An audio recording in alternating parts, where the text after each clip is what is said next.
Bonjour à toutes et à tous, bienvenue dans cette 11e partie de vidéo. Donc dans cette partie en fait on va venir terminer vraiment par une toute dernière modélisation et on va importer notre table rotative pour faire tourner tout ce petit notre atelier. Ok, donc ici je vais aller assez vite, donc Shift A, je me mets sur atelier, j'ajoute ici un objet plane. Je passe sa dimension à 4 mètres. Ok. Ici, je vais légèrement surélever, donc en Z ici, 0.001. Je passe en mode édition. Je subdivise et je veux ajouter ici 4 loop cuts comme ceci. En fait, on va créer des carreaux et je vais en profiter en fait pour apporter une petite correction. Au moment où j'ai créé le clavier, j'ai complètement oublié en fait qu'il était possible de pouvoir en fait faire un inset et contrôler individuellement toutes les faces simultanément. Donc c'est le fait de créer ce petit carreau me permet de corriger cette information qui était incorrecte, tout simplement parce que je n'étais pas habitué à le faire en fait dans cette nouvelle version de Blender. Ok, alors là je vérifie juste euh, si je mets autant de carreaux. Alors moi je pense que c'est plus intéressant ici avec des grands carreaux. Juste ouais, je vais garder les grands carreaux ici étant donné qu'on est toujours en low poly. Ok, donc ici je fais mon inset, vous faites votre inset, vous validez et vous ouvrez de nouveau et vous allez tout simplement cocher ici individuel. Ok, et vous pourrez de nouveau faire un S. Alors hop, par contre désactiver l'éditeur proportionnel. Donc S. Qu'est-ce que j'ai fait là? Hop. Ah, en fait ici également je crois que je dois cocher individuel origine. Voilà, et ici je fais un petit S comme ceci. Ok, on est correct. Je vais même réduire encore un peu. Hop, et là je monte par exemple de en G, Z, à peu près comme ceci.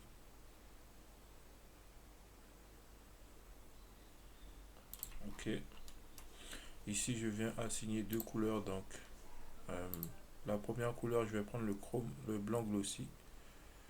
Je sais pas pourquoi j'en ai deux. Je vais prendre le premier et peut-être libre. Et en deuxième couleur, je vais assigner le noir glossy. Hop. Donc, CTRL I. Alors, CTRL plus, CTRL Z. En fait, je vais être par en fait, je dois être par sélection par face ici. Et là, je fais CTRL I. Voilà. Et j'assigne. Ok. Si je regarde ce que ça me donne, voilà. Vous avez à peu près ceci. Ici, mon blanc glossy, je vais juste vérifier qu'il n'est pas assigné à autre chose. Ah, vous voyez, là, il a assigné aussi à l'imprimante. Donc, je vais récupérer plutôt le deuxième. Je vérifie. Ah, il est également assigné ici à la tasse. Donc, je vais récupérer la tasse ici. Je vais la changer en blanc glossy 1. Et ici, je vais garder le glossy. Je vais dire le numéro 2. Ok. Maintenant, je peux mettre mon roughness ici à 0. Je peux monter un peu dans mon métallique à 0.3. Ça me donne ceci. Si vous voulez assigner une autre couleur pour vos carrelages, ce sera à vous de voir. Moi, je pense que je vais laisser en blanc. Ok, comme ceci. Vous voyez, CTRL S. Ici, vous pourrez venir aussi modifier un peu. En fait, si vous voulez retrouver donc le petit dégradé ici, ça peut s'avérer sympa. Moi, je pense que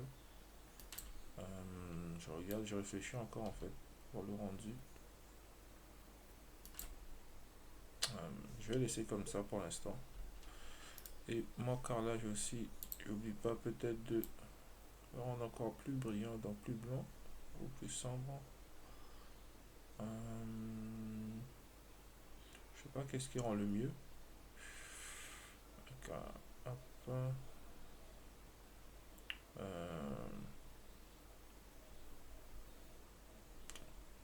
Je vais le laisser en blanc en fait. Je vais le laisser comme ceci. Je suis un peu partagé. Ok, bon. Je vais laisser en blanc. Je vais laisser en blanc comme ceci.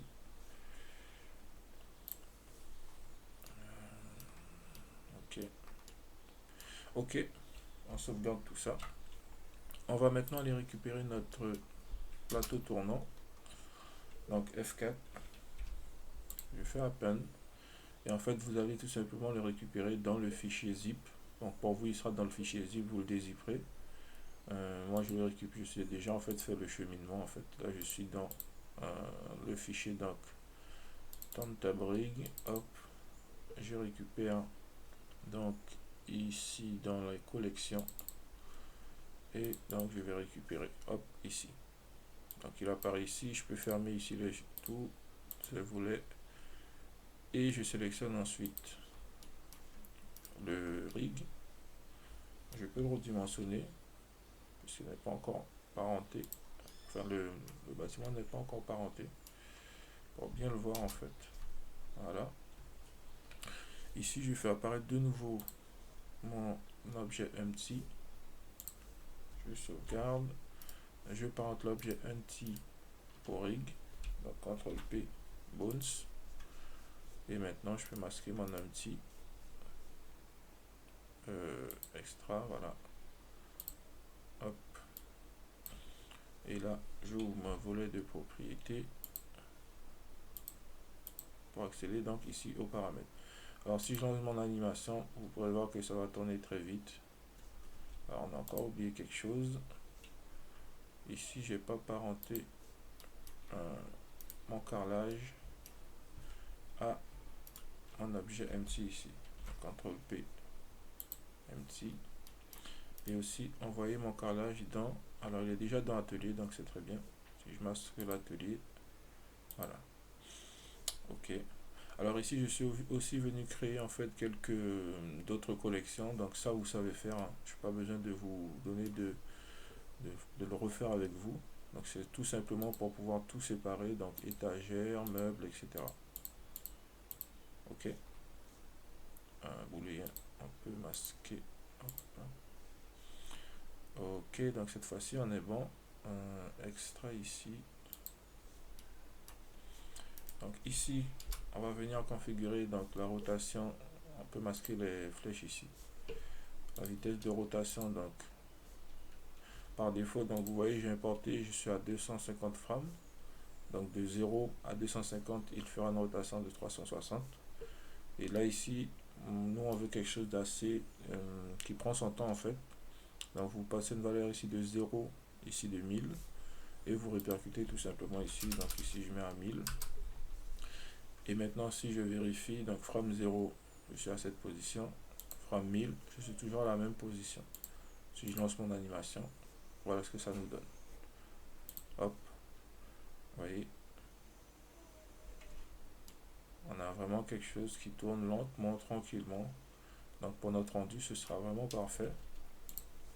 Alors là, je vais configurer, on va configurer du moins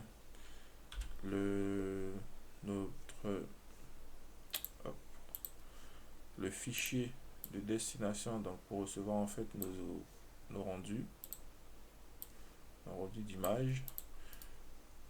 Donc ici, je vais mettre créer un nouveau dossier, hop, que je vais nommer animation. Donc hop, ici je vais venir, alors je sais pas si j'ai lancé, j'ai encore oublié de lancer le compteur. Ce qu'on va faire, on va avancer assez vite pour vraiment finaliser, étant donné qu'on avait déjà vu dans le précédent tutoriel en fait la composition. Je vais le faire rapidement aussi. Ici, je prépare juste la sortie de notre fichier. Donc, en dimension, on peut garder ici. Ah non, en fait, justement, hmm, on va garder comme ça, en fait. Parce qu'en fait, on peut mettre 1920 par 1080, mais on va devoir redimensionner. Et je veux rester simple, 1920 par 1920. Alors, si vous voulez une image en plus haute définition, vous pouvez augmenter ici ces valeurs. Vous pouvez faire ici une multiplication, par exemple, hop, vous sélectionnez comme ceci, hop, multiplié par exemple par 2, ça vous fait cette valeur.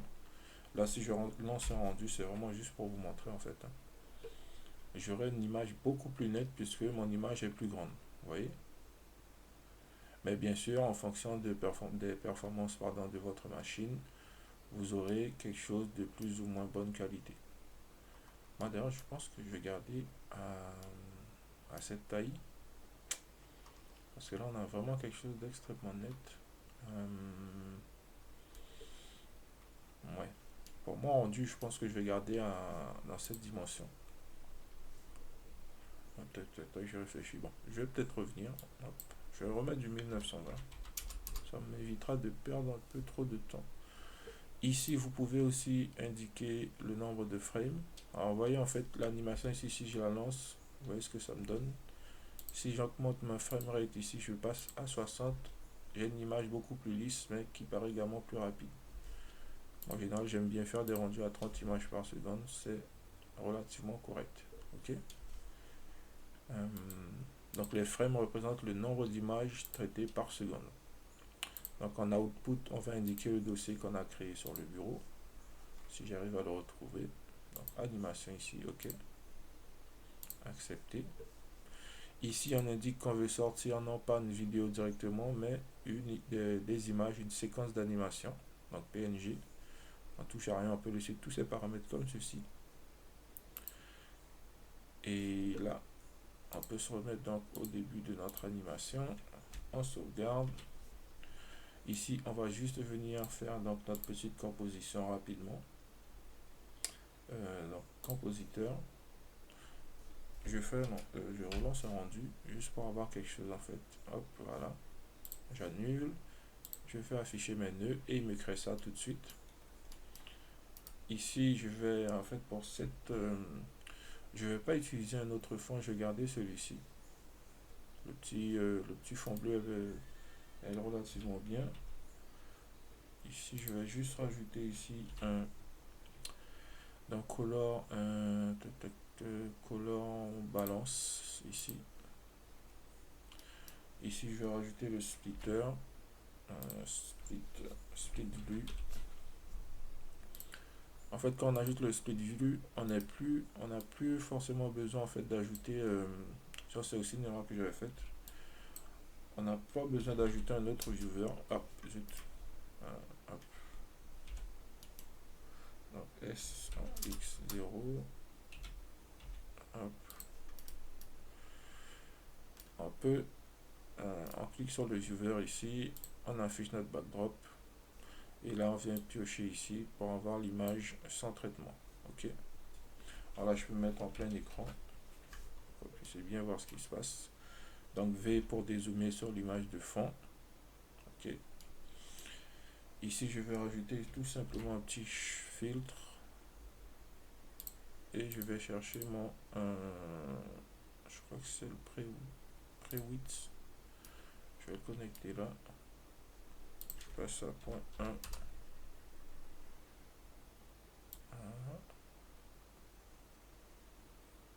Je sais plus si c'est le pré-width que je mets en général. Le Kirsch peut-être. C'est plutôt le Kirsch. Vous voyez, ça me rajoute un léger effet. Alors ici, si je monte un peu. Alors, faut pas en abuser non plus.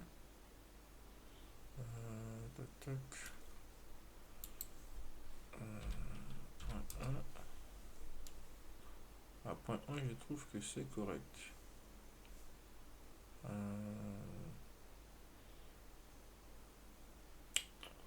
Je réfléchis si je garde vraiment cet effet en fait. Je regarde ce que ça me donne en rendu complet. Alors, je vais essayer le Sharpen. Le Sharpen permet en fait d'ajouter plus de détails. Alors, regardez si j'augmente plus de définition en fait. Ouais. Alors, hop. Et je passe au point 1.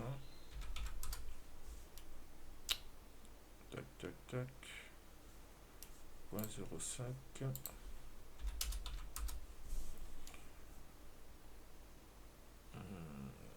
Ce que je vais faire, je vais supprimer ce nœud. Hein. Je ne vais pas regarder. Je vérifie juste. J'essaie de voir la différence. Donc, c'est Alt V pour dézoomer. Alors, j'essaie juste de voir la différence avec et sans. Je passe ici à 50. Bon, je vais supprimer, il n'est pas indispensable pour ce rendu. Ici, on peut venir jouer un peu avec les couleurs. Pour essayer de trouver une... ben voilà, ici c'est pas mal. Hop. Alors, légèrement. Si je vais chercher un peu... Non, hop. Non plus. Je vais un peu avec les contrastes. Non plus. Ici, je vais chercher un petit...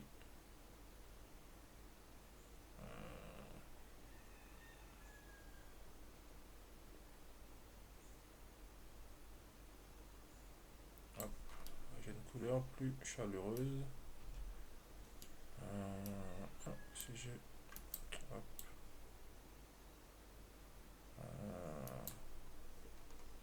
Ici. Et ici.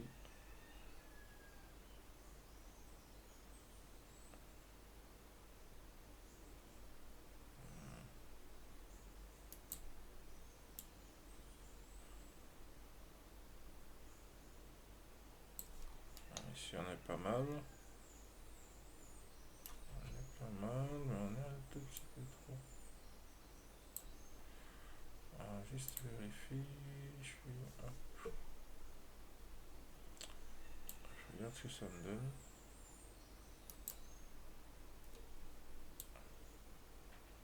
Hop. Hop. Alors ça paraît plus intéressant comme ceci, juste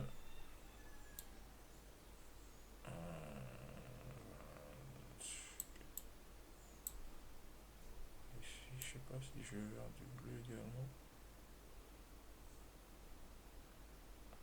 Ah, c'est pas mal ici en fait. Alors j'essaie de trouver la bonne combinaison, ça prend un tout petit peu de temps. Là vous voyez, on fait quelque chose de vraiment simple, hein. On n'est pas dans du complexe. Hop, mais on essaie de trouver ce qu'il y a de mieux. Si je joue un peu ici également, ah non, hop. D'accord, alors ici je peux réduire. Un tout petit peu plus de contraste. Voilà. Alors hop.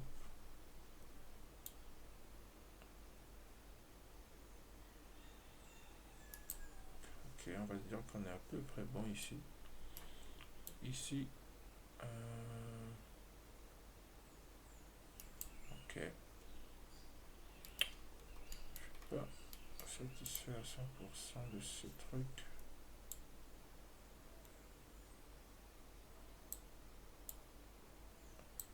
Ok.